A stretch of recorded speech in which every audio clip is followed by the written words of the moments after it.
జీవితంలో మనం చేసే తప్పుల వలన జీవితమే నాశనం అవుతుందనే ఉదాహరణే ఈ కథ. మహాభారతంలో అలాంటి ఒక తప్పు చేసిన వ్యక్తి గురించి ఇప్పుడు తెలుసుకుందాం. హస్తినాపురంలో ప్రజలందరికీ కర్ణుడు ఒక యోధుడు. దానం చేయడంలో తిరుగులేని వ్యక్తి. ధైర్యానికి కూడా పరాక్రమవంతుడు.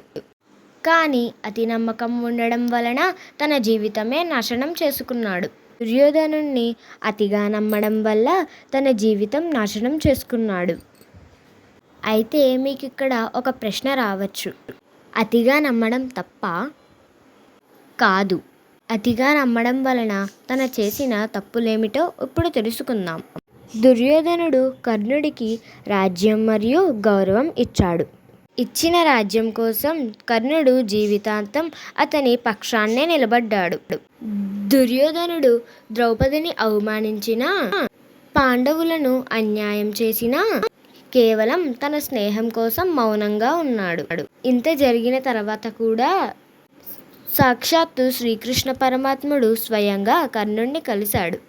కృష్ణుడు ఇలా పలికెను, ఓ కర్ణ, నువ్వు నిజానికి కుంతీదేవి పెద్ద కుమారుడివి మరియు పాండవుల అన్నవి. ఇప్పటికైనా ధర్మం వైపురా, రాజ్యం నీకే అవుతుంది. ఇంత చెప్పినా సరే నిజం అర్థమైనా మౌనంగానే నిలుచుని ఉన్నాడు. కురుక్షేత్ర యుద్ధం ప్రారంభమైంది. ఒక్కొక్కరుగా మహావీరులు పడిపోయారు. చివరికి అర్జునుడు మరియు కర్ణుడు ఎదురుగా నిలబడ్డారు. ఆ సమయంలో కర్ణుడి రథచక్రం భూమిలో ఇరుక్కుంది. ఆ చక్రం భూమి నుంచి తీయడానికి ప్రయత్నించాడు. శ్రీకృష్ణుడు ఇలా పలికెను, ఇదే సమయం అర్జున, బాణం తీసి గురిపెట్టు.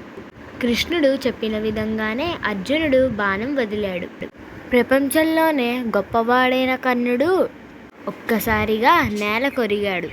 ఈ కథను బట్టి మనం అర్థం చేసుకోవలసింది ఏమిటంటే, కర్ణుడు చెడ్డవాడు కాదు, కానీ మంచితనం ఒక్కటే సరిపోదు. ధర్మం వైపు నిలబడడం కూడా అంతే ముఖ్యం. జీవితంలో ఎవరితో స్నేహం చేస్తున్నామనేది ముఖ్యం కాదు, ఎవరి పక్షాన నిలబడుతున్నామనేదే ముఖ్యం. అదే మన జీవితాన్ని నిర్ణయిస్తుంది. మీరు కర్ణుడి స్థానంలో ఉంటే మీరు స్నేహాన్ని ఎంచుకుంటారా లేదా ధర్మాన్ని ఎంచుకుంటారా? కామెంట్ చేయండి. జై గురుదత్త.